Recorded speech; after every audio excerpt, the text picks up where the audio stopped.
तस्मै श्री गुरुवे नमः। जय बोली देवादिदेव के श्री चिंतामणि पार्श्वनाथ भगवान की, देवादिदेव के श्री महावीर भगवान की। सर्वप्रथम आचार्य भगवान गुरुवर एक शाशी अमित गति स्वामी मुनिवराज के चरणों में नमोस्तु ज्ञापित करती हूँ और शिक्षा दीक्षा में प्रवर आचार्य भगवान गुरु एक शाशी विराग सागर जी महामुनिराज के चरणों में नमोस्तु ज्ञापित करती हुई मंच पर विराजमान विद्वत साधुगणों के चरणों में नमोस्तु वंदनामि प्रेषित करती हुई अपनी दिव्य दृष्टि से मुझे सिद्धांत तक का ज्ञान कराने वाले मम जीवन उद्धारक मम हृदय कमल सम्राट आचार्य भगवान गुरु एक शास्त्री विनम्र सागर जी महामुनिराज के चरणों में नमोस्तु करती हुई आप सभी सरस्वती पुत्रों का स्वागत करती हूँ। जिन धर्म सनातन है अपना हो, जिन धर्म सनातन है अपना, मैं उसकी गाथा गाती हूँ। गुरुदेव ने जो उपदेश दिया, गुरुदेव ने जो उपदेश दिया, मैं गाती और सुनाती हूँ। जय हो, जय हो, जय हो,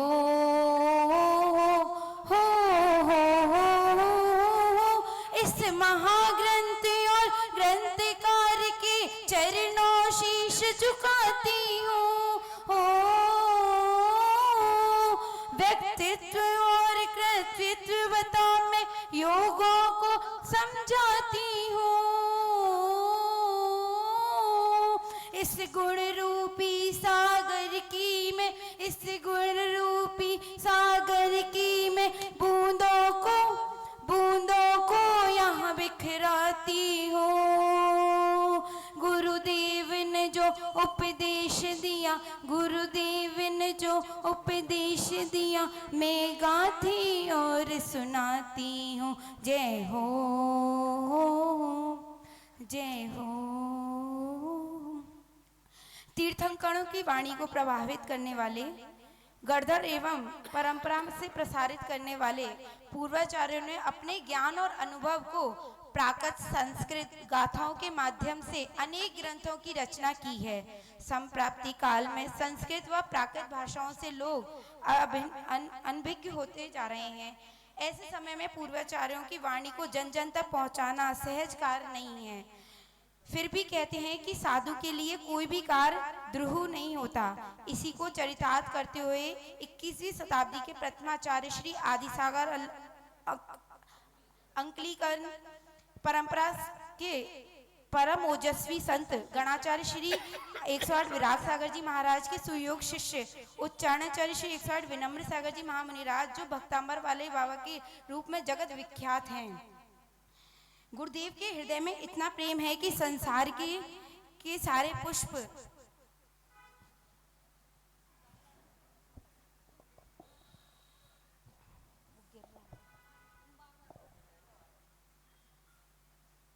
ऊंचा है।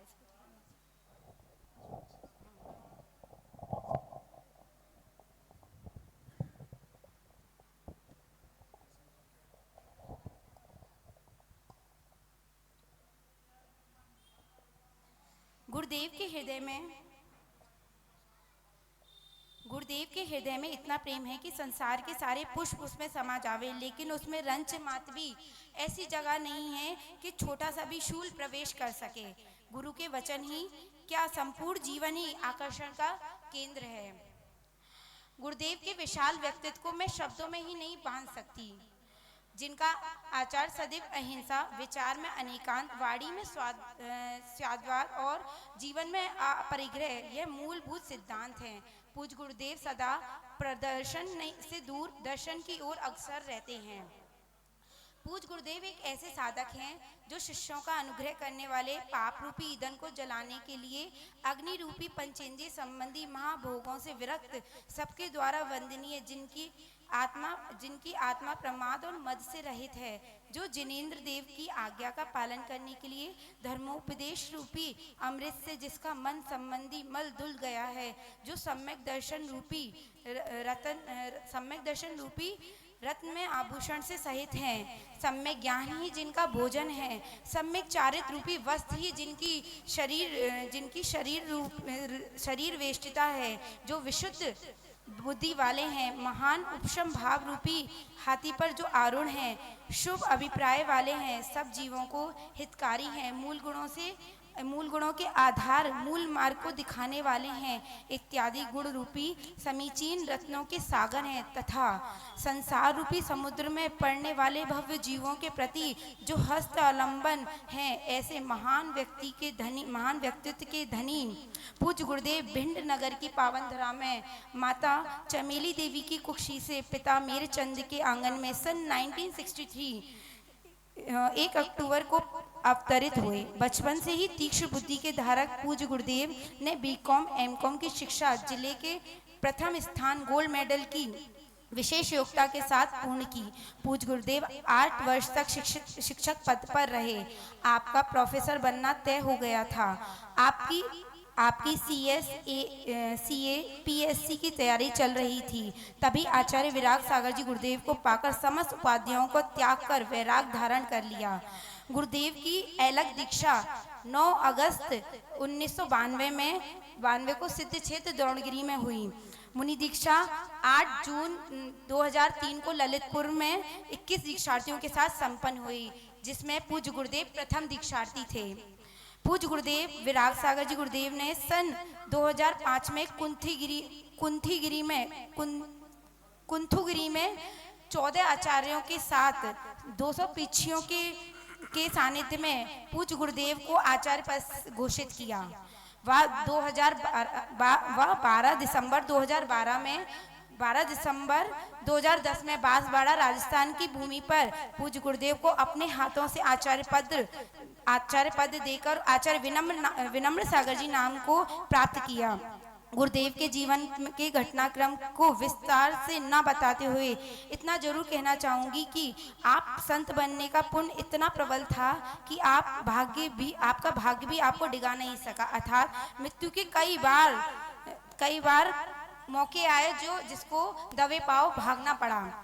भाग्य आपके जीवन की यह घटनाएं ज्ञान वैराग से ओतप्रोत आपके व्यक्तित्व की विशालता को प्रकट कर हम जैसे मुमुक्ष जीवों को आत्म साधना हेतु उत्साहित करती हैं। गुरुदेव के पिताश्री भी मुनि दीक्षा धारण कर मुनि विश्व कीर्ति परम समाधि को प्राप्त किया। पूज्य गुरुदेव की दो बहनों के पुत्र मुनि श्री विनंद सागर जी और मुनि श्री विनुत सागर जी व अग्रज भाई की पुत्री आरिका श्री विश्वेश्वरी माता जी के रूप में संघ में साधनारत हैं। आपके महान व्यक्तित्व के समस्त गुणों को मुझ अल्पमत के द्वारा कह पाना शक्य नहीं। यह आपके वक्तव्य में किंचित प्रलय द्वारा आपकी पूर्ण महिमा प्रकट करने में मैं असमर्थ हूँ। अतः समुद्र की पूरी विशेषता व गहराइयाँ को कहने में असमर्थ अब तक बस तट रूपी ठंडी हवाओं को आप तक पहुंचा रही थी। अब इस महान ग्रंथ के ग्रंथकार के कृतित्व की ओर चलते हैं। पूज्य उच्चारणाचार्य श्री गुरुदेव, जिन्होंने बुंदेलखंड, उत्तर प्रदेश, मध्य प्रदेश, राजस्थान, बिहार, झारखंड आदि अनेक नगरों में पद विहार कर लाखों अल्पवृद्ध भवात्माओं के शुद्ध उच्चारण सहित भक्तांबर स्तोत्र, कल्याण मंदिर स्तोत्र, सामायिक पाठ आदि अनूठे शिविर लगाकर उनके गुण रहस्यों को उद्घाटित किया, जिससे सुनकर विद्वत वर्ग ने उन्हें उच्चारणाचार्य की उपाधि से विभूषित किया तथा समाज व भक्त समूह ने भक्तांबर वाले बाबा के नाम से विख्यात किया। पूज्य गुरुदेव ने भक्तांबर स्तोत्र को 12 प्रकार से पद्यानुवादित किया एवं उनके स्तोत्रों व ग्रंथों का पद्यानुवाद किया। पूज्य भक्तांबर वाले बाबा, जिन्होंने अंग्रेजी में ऐसे नमोकार मंत्र की रचना की जिसे मूल गाथा की तरह ही लयबद्ध गाया जा सकता है। साथ ही मंगल उत्तम शरण को भी अंग्रेजी में किया। यह रचना न भूतों न भविष्य को चरितार्थ करती है। गुरुदेव ने कई भजनों व स्तोत्रों की रचना अंग्रेजी में की। काव्य सम्राट गुरुदेव, जिन्हें जीवन है पानी की बूंद भजन के 9000 से अधिक छंद रचकर महाकाव्य का रूप देकर जन समूह तक पहुंचाकर विश्व विख्यात किया, जिसमें आगम व अध्यात्म का सार झलकता है। गुरुदेव की इस रचना पर कई आचार्य, मुनि, आर्यिका, विद्वज्जन व संगीतकारों ने अनेक भजन बनाए। श्रमण रत्न पूज्य गुरुदेव, जिन्होंने अक्षय शाश्वत गिरिराज सम्मेशकर की संघ सहित 1515 वंदना कर एक नया कीर्तिमान स्थापित किया। शिविर प्रणेता गुरुदेव, जिन्होंने लाखों लोगों को पूजन शिविर के माध्यम से जिनेंद्र पूजा के पुजारी बनाया। गुरु का सपना है कि घर घर में भक्तांबर व पूजन भक्ति के स्वर गुंजायमान हो। कवि हृदय गुरुदेव, ऐसे शिष्य जिन्होंने गुरु कृपा और स्वयं की प्रतिभा के द्वारा सैकड़ों भजन, सैकड़ों गजल, कविताएं, सूक्ति, मुक्तक, शेर पहेलियां की आदि की रचनाएं अपनी लेखनी से की। पूज्य उच्चारणाचार्य गुरुदेव, जिनके शब्द साकार हो जाते हैं, जिनके कंठ व लेखनी में सरस्वती का वास है, जिन्होंने संस्कृत, हिंदी, अंग्रेजी, प्राकृत, उर्दू भाषा आदि भाषाओं में दक्षता प्राप्त की है। पूज्य सिद्धांतज्ञ गुरुदेव, ऐसे संत जिन्होंने वीरसेन स्वामी जी की छवि को दर्शाते हुए सिद्धांत प्रबोधिनी टीका, पूज्य सिद्धांत प्रबोधिनी टीका 34 स्टार दर्शन नामक एक अनूठे ग्रंथ की मौलिक रूप में प्राकृत भाषा में रचना कर अनेकों भव्य श्रोतानुरागी जीवों पर उपकार किया है। पूज्य भक्तांबर वाले बाबा का भक्तांबर व आचार्य मानतुंग जी की प्रति ऐसा लगाव बन गया कि बरबस की ही लेखनी चल पड़ी और संस्कृत में भक्तांबर प्रबोधिनी टीका और का सृजन हो गया है। वह कल्याण प्रबोधिनी टीका जो पूज्य गुरुदेव के द्वारा अभी लेखनी रद्द है, जिसका कार्य अभी चल रहा है। विराग के चिराग, जो पंथ से दूर केवल निर्घंत अद्भुत शब्द विज्ञान में धनी, सरल, सहज, सौम्य, विनम्र स्वभाव वाले नए न्याय सिद्धांत, अध्यात्म आगम के पारागामी, तर्क शक्ति के अव्वल तथा यथा नाम तथा गुण को सार्थक करने वाले ऐसे पूज्य गुरुदेव। यूं तो गुरु के सिर पर कोई ताज नहीं होता, पर यह कौन सा दिल है जिसके दिल पर गुरु का राज नहीं होता। ये तो थी अचैतन्य कृतियों की बात। अब चलते हैं चैतन्य कृतियां। जिस तरह पानी अपना पूरा जीवन देकर पेड़ को बड़ा करता है, इसलिए शायद पानी लकड़ी को कभी डूबने नहीं देता, उसी प्रकार गुरु का भी कुछ ऐसा ही सिद्धांत है। वे अपना पूरा जीवन अपने शिष्यों के लिए लगा देते हैं और उनको कभी डूबने नहीं देते। तो उनकी ऐसी चैतन्य कृतियां जो आपके सामने इस मंच को शोभायमान कर रही हैं। पूज्य गुरुदेव ने कम से लगभग 30-35 दीक्षाएं देकर और कम से कम 10 से 15 समाधि करा चुके हैं। ऐसे पूज्य गुरुदेव का कृतित्व। अब हम इससे और आगे चलते हुए अब चलते हैं पूज्य गुरुदेव के कृतित्व श्री शुद्ध मंथन महाकाव्य की ओर, जिसमें पूज्य गुरुदेव ने योग प्रावृत की 540 गाथाओं का बहुत ही सुंदर शब्दों में और भावों में पद्यानुवाद किया है। योग प्रावृत की रचिता है आचार्य अमित गति स्वामी जी, जिन्हें 10वीं शताब्दी के प्रसिद्ध जो कि 10वीं शताब्दी के प्रसिद्ध और महान योगी हुए। इनकी भाषा संस्कृत थी। स्वरूप इन्होंने लगभग 500 श्लोक गाथाएं लिखी हैं। अब आते हैं योग सार। इसका अर्थ है 3 नाम शब्दों से मिलकर बना है, योग प्लस सार प्लस प्रावित, योग सार प्रावित।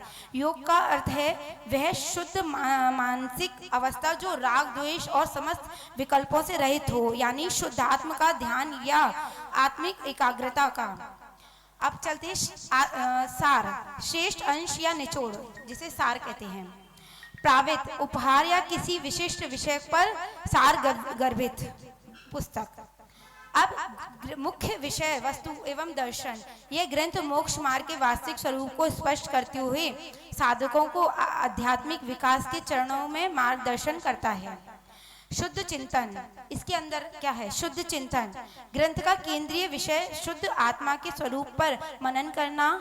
आचार्य अमित गति जी आत्मा को केंद्र में रखकर आत्म अनुभव की प्राप्ति के मार्ग को प्रतिपादन करते हैं। ध्यान और समाधि, इसमें धर्म ध्यान और शुक्ल ध्यान 2 योगों के 2 उच्च रूप सहित ध्यान और समाधि की प्रक्रिया का विस्तृत विवरण दिया गया है। योग का लक्ष्य कर्म रूपी कलंक से रहित निज शुद्धात्म का स्पष्ट ज्ञान प्राप्त कराना है। वास्तविक मोक्ष मार्ग ग्रंथ बताता है कि मोक्ष मार्ग सम्यक दर्शन, सम्यक ज्ञान और सम्यक चारित्र से निर्मित है।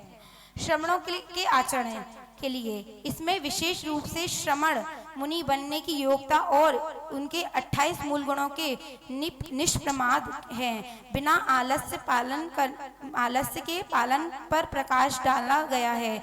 यह योगियों के आचरण, तपश्चर्या और संयम के महत्व को पर जोर देते हैं। 7 तत्वों का विवेचन, इसके अंदर आचार्य पारंपरिक जैन दर्शन के 7 तत्वों जीव, अजीव, आश्रव, वन, संवर, निर्जरा, मोक्ष का विवेचन भी करते हैं, लेकिन विशेष जोर जीव के उत्थान और संसार चक्र से मुक्ति दिलाता है। इसके अंदर 9 अधिकार हैं। पहला जीव अधिकार, अजीव अधिकार, आश्रव अधिकार, बंध अधिकार, संवर अधिकार, निर्जर अधिकार, मोक्ष अधिकार और चारित्र अधिकार और चूलिका अधिकार। इस प्रकार से सबसे पहले चलते हैं हम जीव अधिकार। उपयोगो विनिर्दिष्टस् तत्र लक्षणमात्मः दिव्य विबोध दर्शन ज्ञान प्रवेदन जिनाधिपे। जीव एक एवं अजीव, इन दोनों में से जीव अर्थात आत्मा का लक्षण जिन्हें भगवान ने उपयोग कहा है, वह उपयोग दर्शन एवं ज्ञान के भेद से 2 प्रकार का है। अब पूज्य गुरुदेव ने इस पे पद्य अनुवाद भी किया है, वो इस प्रकार है। जीव का लक्षण कहा यहाँ, प्रभु कहते उपयोग यहाँ। जीव का लक्षण कहा यहाँ, प्रभु कहते उपयोग यहाँ। इसके हैं 2 भेद यहाँ, इसके हैं 2 भेद यहाँ। एक ज्ञान उपदेश कहा, एक दर्श उपयोग कहा।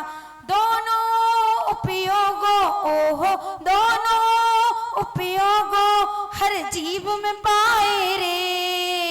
योग सार प्रावित्य यहाँ योगी गाए रे। योग सार प्रावित्य यहाँ योगी गाए रे। आत्म का सार ओहो, आत्म का सार इसमें बतलाए रे। योग सार प्रावित्य यहाँ योगी गाए रे। संसार में जितनी भी वस्तु हैं वे हमें दिखाती हैं कि सब अजीब हैं, पुद्गल हैं, कर्म भी पुद्गल है, कर्मी पुद्गल है, फिर भी कर्मी पुद्गल है, जबकि जो कि हमें दिखाई नहीं देते हैं पर हर क्षण हर समय आते जाते रहते हैं। इसी प्रकार से मन वच काय प्रवृत्ति करे, योग शुभाशुभ यहाँ करे। तब पुद्गल आसव्य करे, तब पुद्गल आसव्य करे। मोह कषाय राग करे, पुद्गल खुद ही कर्म बने। मोह कषाय राग करे, पुद्गल खुद ही कर्म बने। ज्ञानावरणादि ओहो, ज्ञानावरणादि वसु कर्म भी आए रे। योग सार प्रावित्य यहाँ योगी गाए रे। योग सार प्रावित्य यहाँ योगी गाए रे। मन वचन काय के अशुभ शुभ अथवा योगों के निमित्त से जो पुद्गल आत्म प्रदेशों में प्रवेश करता है, वे ही पुद्गल अर्थात कारवान वग्नाएं मोह राग द्वेषादि कषाय परिणामों के निमित्त से ज्ञान वर्णादि अष्टकर्म रूप परमाती हैं। विषय तो बहुत सारा है, अधिकार बहुत सारे हैं, अगर कहूँगी तो पूरा समय ही लग जाएगा, पर समय अपने पास कम है, हमें और भी वक्ताओं को सुनना है, तो ये सारे अधिकारों का लेख आप मेरे लेख से प्राप्त कर सकते हैं। बस अंत में यही कहूँगी, गुरु मोमबत्ती की भांति स्वयं जलकर दूसरों को प्रकाशमान करता है। हे श्रमण संस्कृति के यशस्वी संत भक्तांबर विभूति काव्यात्म श्रुतोन्नायक उच्चारणाचार्य श्री विनम्र सागर जी महाकवि, जिनका स्मरण आचार्य मांगतुंग जी का दर्शन कराता है। आपकी काव्य लेखनी से निसृत यह विलक्षण रचना श्रुत मंथन महाकाव्य जन जन को हितकारी बने, जन जन को हितकारी बने। बस इन्हीं भावनाओं के साथ जय बोले परम पूज्य उच्चारणाचार्य भगवान गुरु एक श्री विनम्र सागर जी महामुनि राज की। अंत में बस 4 लाइन से प्रार्थना करूंगी। पूज्य गुरुवर से है प्रार्थना, पूज्य गुरुवर से है प्रार्थना, हमको विश्वास है निभाओगे तुम, हमको विश्वास है कि निभाओगे तुम, मोक्ष तक साथ अपने ले जाओगे तुम, पूर्ण कर दो मेरी भावना, पूज्य गुरुवर से है प्रार्थना, पूज्य गुरुवर को शत शत नमन, पूज्य गुरुवर को शत शत नमन। जो बोले परम पूज्य चरणाचार्य भगवान गुरु श्री विनम्र सागर जी महामुनि राज की नमोस्तु। हाँ, अभी आपने लवी दीदी को सुना। पूरा संघ, जैसा हम बताया कि पूरा संघ कवि है, कवि सम्मेलन करना हो तो बाहर से बुलाने की आवश्यकता नहीं है, संगोष्ठी करना हो तो सभी एक साथ, अभी संगोष्ठी में भी सभी लोग सम्मिलित हैं। तो ऐसे कवि आचार्य श्री कवि हैं तो पूरा संघ कवि है, और एक से एक रचनाएं, एक दिन कवि सम्मेलन पूरा करना है। हाँ, अभी और करना है 6 तारीख, 6 को रख ले, हाँ 6 तारीख को, 6 तारीख को कवि सम्मेलन ही रहेगा, सभी की कविताएं सुनेंगे। अब हम अध्यक्ष उद्बोधन के लिए हमारे बीच में डॉक्टर नरेंद्र के शास्त्री दिल्ली से हैं, और उनसे उनका अपना विषय और साथ साथ अध्यक्ष उद्बोधन भी रहेगा। जोरदार ताली बजा करके इनका स्वागत करें। हमारे बीच में डॉक्टर नरेंद्र के शास्त्री।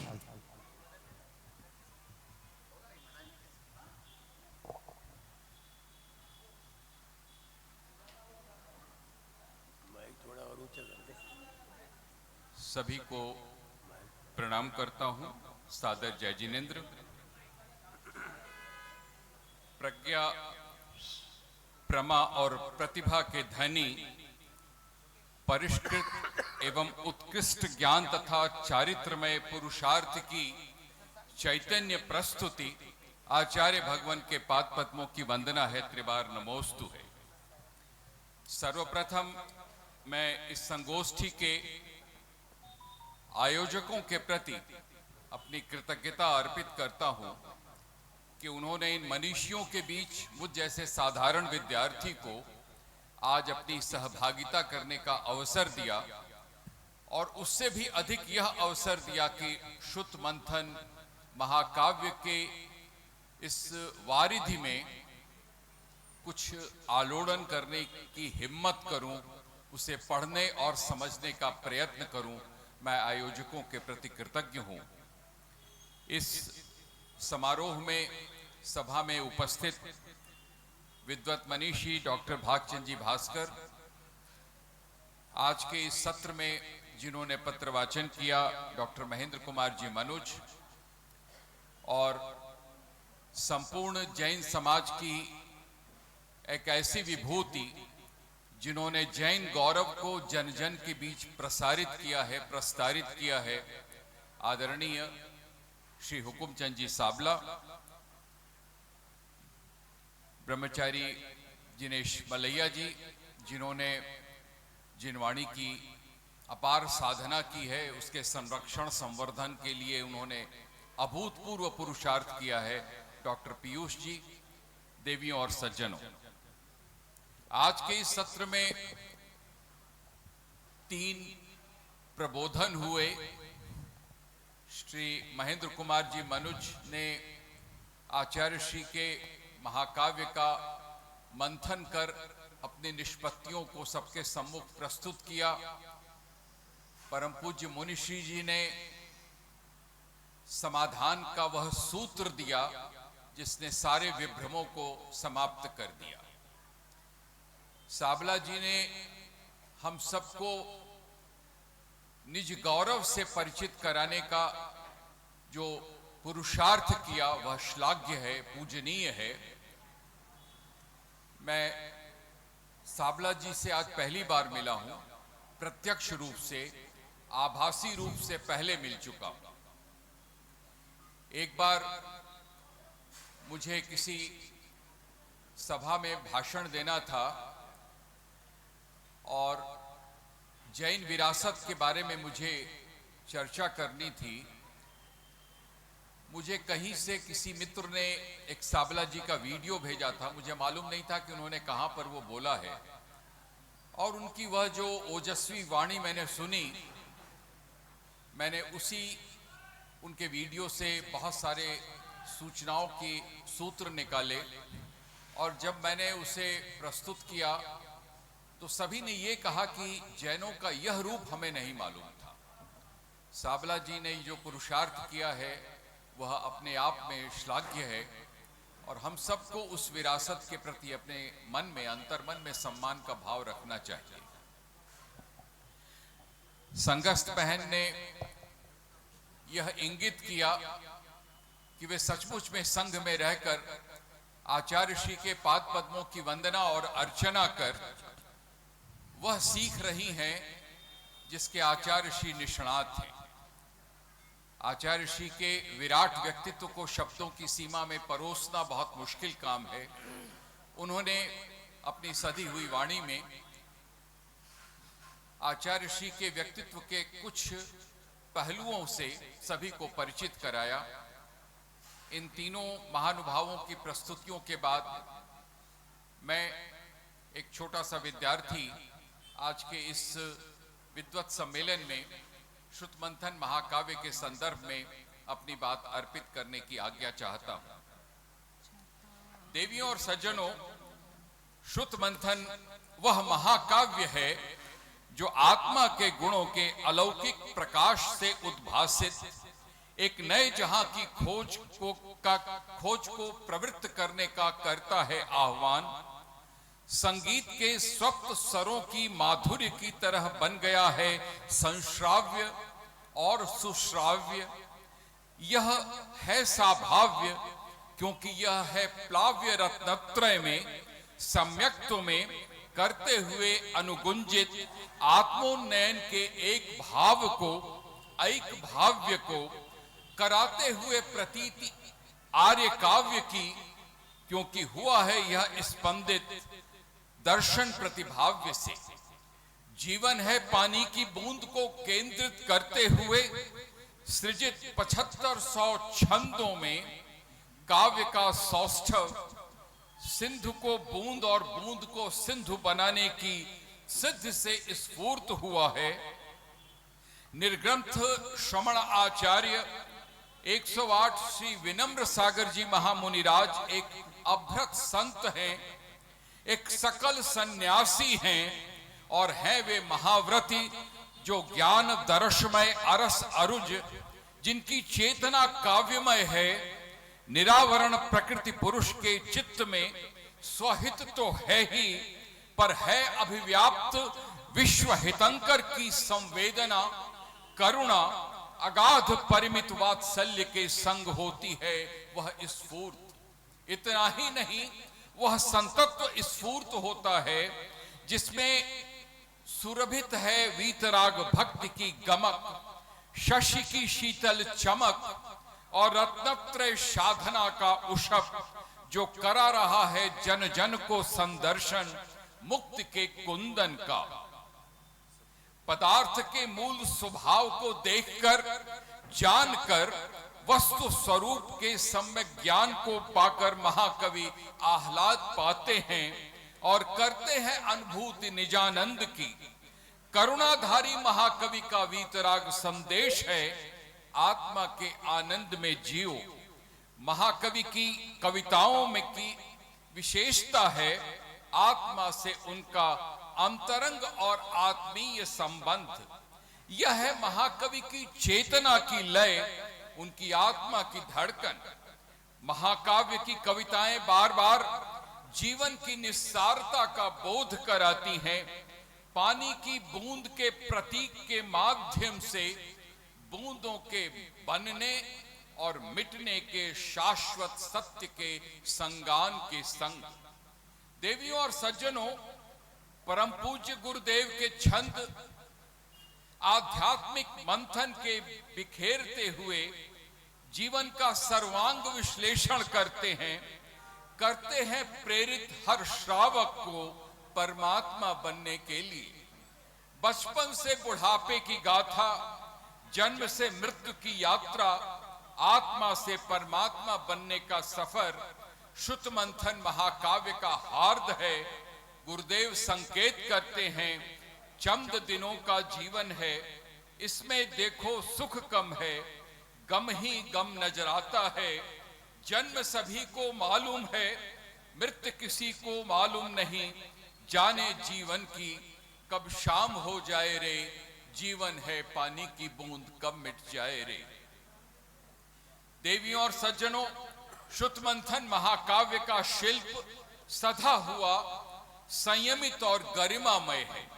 ये कविताएं शाब्दिक चमत्कार और अलंकारिक कौशल के साथ पाठकों को आत्मीयता, सादगी और गहन संवेदना की तरल भाषा से अपने अनुभव की सहयात्री बनाती हैं, सहभागी बनाती हैं। महाकवि की कविताएं किसी जटिलता का आग्रह नहीं करती, वे अपने सहज पारदर्शी शिल्प के माध्यम से जटिल अनुभूतियों को भी पाठक के मन में, उसके अंतर मन में सहजता के साथ पहुंचाने में समर्थ हैं। उनकी भाषा उनके साधना जन्य अनुभव को आत्मीयता प्रदान करते हैं और उसकी आभा में एक ऐसी संवेदनात्मक धातु है जो शब्दों से अधिक, शब्दों के बीच व्याप्त मौन से बोलती है। उनकी कविताओं में अल्प से अधिक कहने की जो सामर्थ्य है वो हिंदी कविता की उस परंपरा से आती है जहां शब्दों के चयन में सच्चाई और अर्थ की सघनता अनिवार्य होती है। वे बिना किसी आडंबर के जीवन की अनुभूतियों को, मूल संवेदनाओं को अत्यंत सादगी के साथ सफलतापूर्वक अपने पाठकों के बीच में पहुंचा देते हैं। महाकवि की यह प्रस्तुति, उनका यह महाकाव्य समकालीन हिंदी कविता में एक अनिवार्य हस्तक्षेप है जो एक पुल बनाता है व्यक्ति और समाज के बीच, अतीत और वर्तमान के बीच, समस्याओं और समाधान के बीच।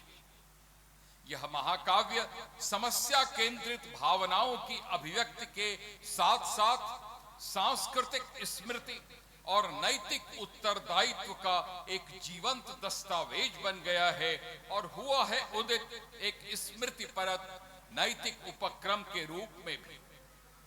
देवियों और सज्जनों, महाकवि की आत्म चेतना से जन्मा एक सांस्कृतिक और नैतिक प्रस्ताव है शुद्ध मंथन महाकाव्य। स्नेह भावना से युक्त, द्वेष भावों से विरहित, सबको सम सौमनस्य चित्त करते हुए, परस्पर समता को करते हुए संवर्धित, सुखद स्नेह, मधुमती धारणीय और कल्याणी शांति के हित अन्वेषण संकल्पों का व्रत संकल्प आह्वान, राग द्वेष मोह रहित मन एवं विरोध बुद्धि के एकांत के स्थान पर अनेकांतिक चिंतन से परिष्कृत ज्ञान को अभिसिंचित कर संयमित मन की शक्ति से जन जन की चेतना को नियंत्रित करने की देते हैं संबोधि महाकवि उच्चारणाचार्य 108 विनम्र सागर जी महामुनिराज।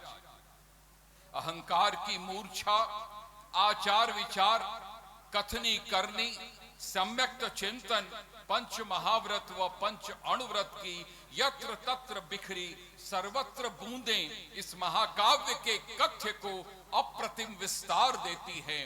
गुरुदेव फरमाते हैं, अहंकार गर लाएगा ज्ञान कभी नहीं पाएगा, जीते जी मर जाएगा। अहंकार विष पीता है, वो इंसान कब जीता है। इंसान हो या मुर्दा क्या अकड़ दिखाए रे, जीवन है पानी की बूंद कब मिट जाए रे। जैन दर्शन का सौरभ बिखरता यह महाकाव्य है एक विचार वीथी, एक निर्मल पवित्र प्रवाह विचारों का, जो प्रतिपल बदलाव की आहट से जन जन को परिचित कराने का एक श्रद्धा केंद्रित एवं विश्वास संबलित उपक्रम है, जिसे उच्चारणाचार्य निर्ग्रंथ अभ्रत संत आचार्य श्री विनम्र सागर जी के हस्तामलक ज्ञान, अद्भुत प्रज्ञान, अपरिमित भाव प्रवणता ने सजाया संवारा है। पूज्य गुरुदेव के काव्य में जीवंत शब्द साधना में सृजित हुए हैं, अतः वे सहजता के साथ सत्यम शिवम सुंदरम को आविर्भूत करते हैं और ज्ञान, कर्म तथा उपासना इन तीनों के समन्वित रूप में पूर्णता की अभिव्याप्ति को संप्राप्त भी कराते हैं। गुरुदेव इंगित करते हैं जीव नित्य उपयोगी है, दर्शन ज्ञान उपभोगी है, कहते प्रभु संयोगी हैं। जीवन पुद्गल रूप हुआ फिर कैसे मम रूप हुआ, मेरा तू कहता हो न ज्ञान न पाए रे, जीवन है पानी की बूंद कब मिट जाए रे। गुरुदेव फिर आगे और स्पष्ट करते हैं, जीव अगर पुद्गल होवे, पुद्गल जीव रूप होवे, तब निज कहना ठीक हो। ऐसा हुआ न होवेगा, ज्ञान तभी सच सोचेगा, पहले की भूल हो तब ही मिट पाए रे, जीवन है पानी की बूंद कब मिट जाए रे। देवियों और सज्जनों, आचार्य श्री के इस सृजन उपक्रम का हर अक्षर कल्याणकारी और आनंदमय तथा सौंदर्यमय है, जो धर्म, दर्शन, साधना और लोक व्यवहार के श्रेष्ठतम एवं आदर्श रूप से जन जन को परिचित कराने के लिए उत्सुक है। साथ ही अपने स्वभाव की उपलब्धि के लिए, उसकी संपूर्णता में जानकारी के लिए सिद्ध समूह को स्तुति गोचर करने में भी प्रवृत्त है, प्रतिबद्ध है। इसे ही गुरुदेव अपनी उपासना का विषय बनाते हैं। यही उनका उपास्य है।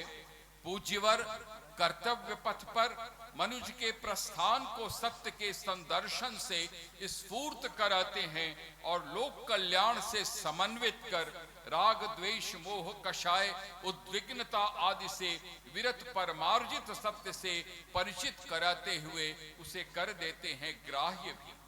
वे विनम्र भावों से पर भावों के विनाशक, जीवों के आनंद प्रदायक, उत्कृष्ट ज्ञान स्वरूप समय सार, योग सार की वंदना करते हैं और कृतिकार आचार्यों की करते हैं अभिवंदना भी, तथा निर्ग्रंथ अवस्था के सौंदर्य का वे यशोगान करते हैं।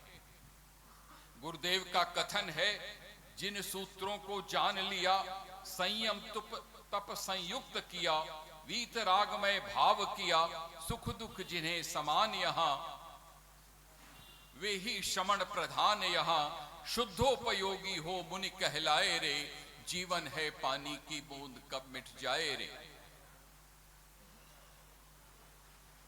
श्रुत मंथन महाकाव्य के हर समय खत्म। श्रुत मंथन महाकाव्य के हर अक्षर की सुरभि में बहाव है मुक्त के अतीन्द्रिय सुख का। गुरुदेव इंगित करते हैं, भांति कर्म से रहित हैं, अनंत शक्ति से जो अतिशय तेजस्वी हैं। फिर वो बताते हैं, ज्ञान अतीन्द्रिय हुआ यहाँ, सुख में परिणत हुआ यहाँ, उनकी महिमा ये जग बतलाए रे, जीवन है पानी की बूंद कब मिट जाए रे।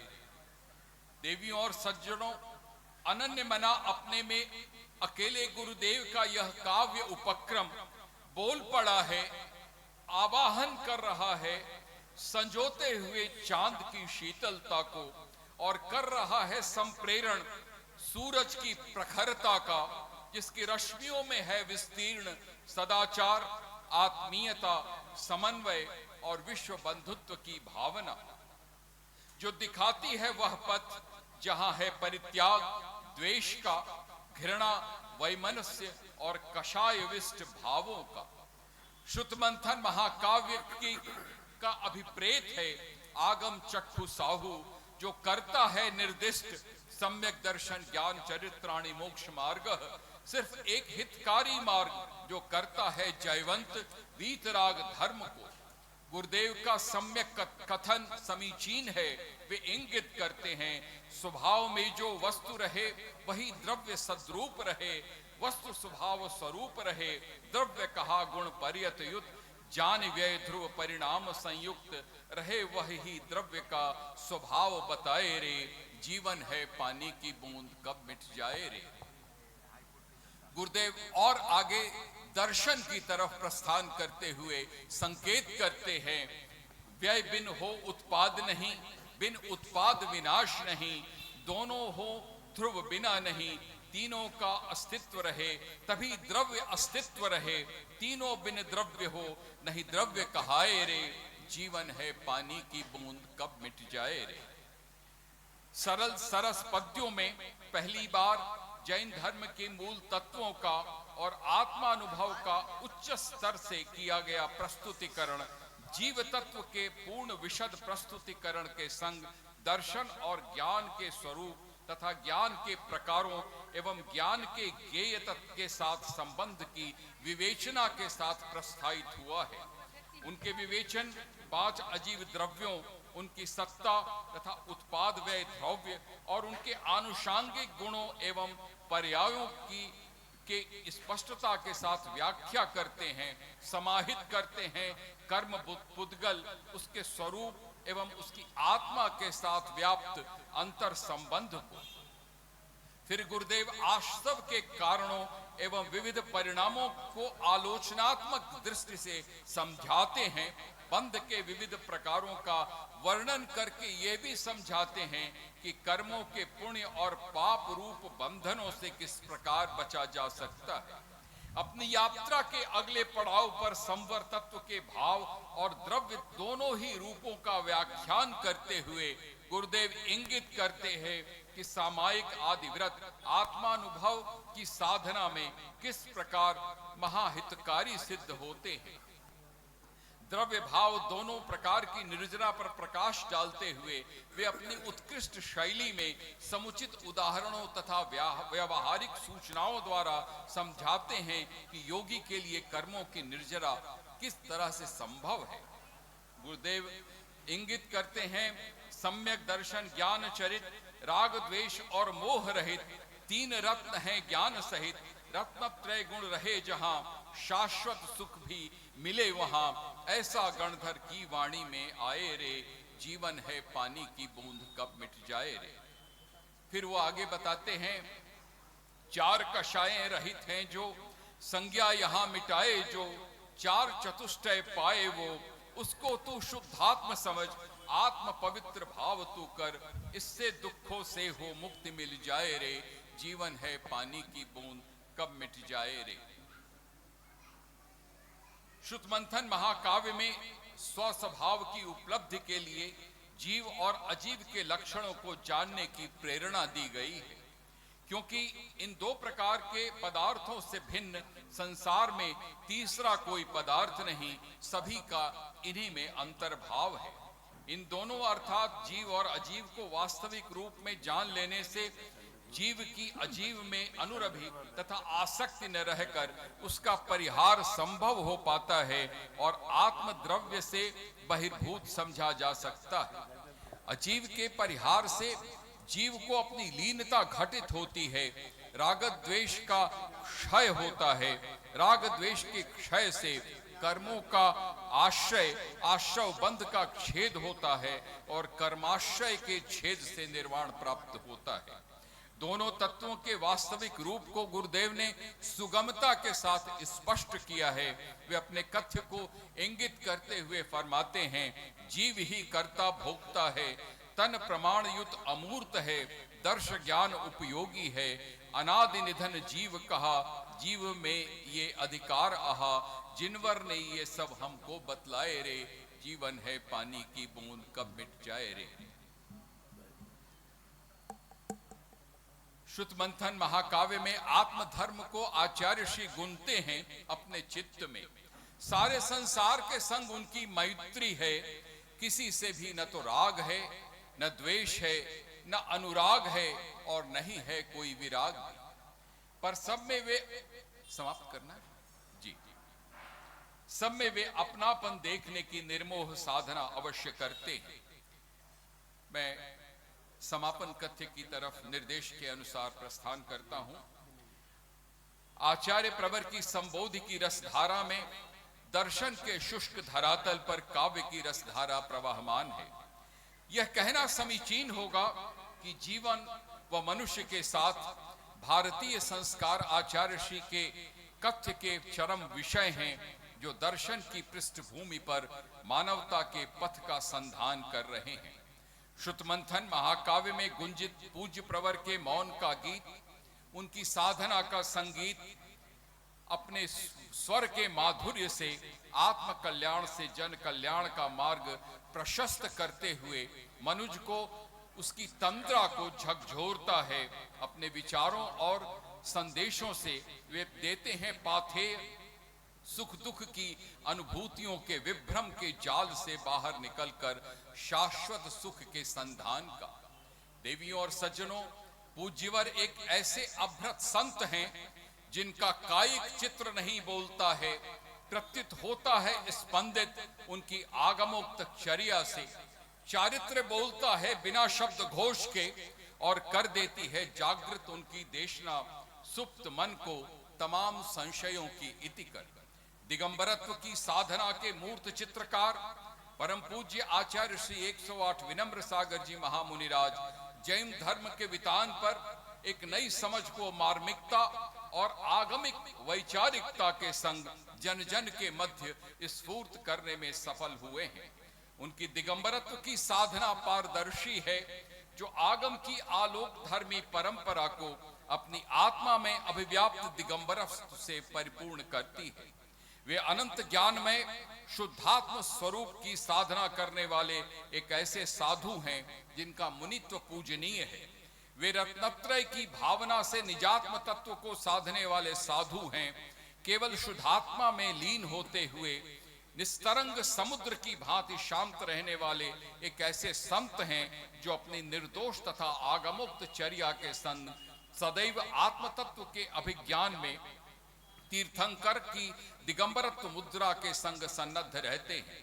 उनके स्नेहाशीष जग का मंगल करें और इस महाकाव्य के साथ इसके प्रबोधन के संग एक नए शिष्ट और सभ्यशालीन समाज की संकल्पना में उनका प्रवर्तन सार्थक हो।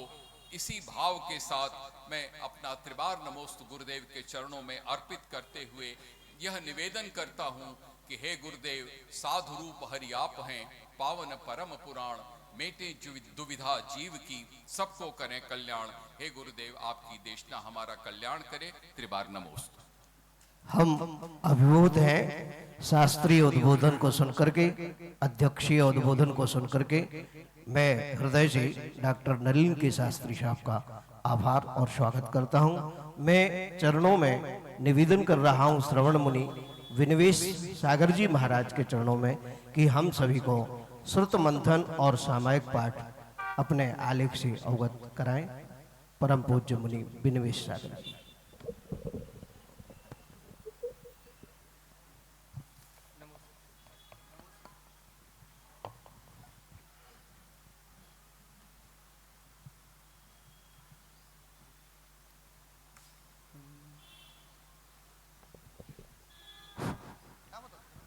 कुंद कुंद सी ज्ञान प्रवृत्ति, वीर सेन सी वाणी है, समंत्र भद्र सी तार्किक शक्ति, गुरु में बड़ी निराली है।